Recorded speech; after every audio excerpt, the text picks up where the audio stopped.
சப்பாத்திக்கு சைட் டிஷ்ஷே பண்ணாமல் இந்த மாதிரி ஆலு பரோட்டா பண்ணிங்கன்னா ரொம்ப ஈஸியாக பண்ணிடலாங்க.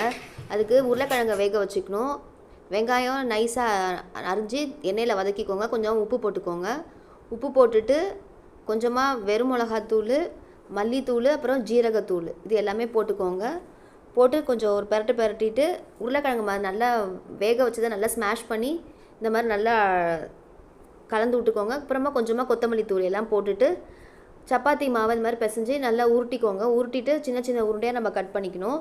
கட் பண்ணிவிட்டு அதை இந்த ஸ்டஃபிங்கை நல்லா இது மாதிரி உருட்டி வச்சுக்கோங்க.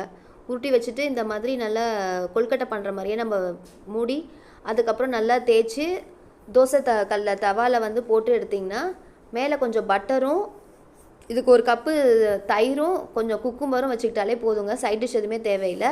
ரொம்ப டேஸ்ட்டாக இருக்கும். செஞ்சு பாருங்கள், டேஸ்ட் பாருங்கள். மறக்காமல் என் சேனலை சப்ஸ்கிரைப் பண்ணுங்கள்.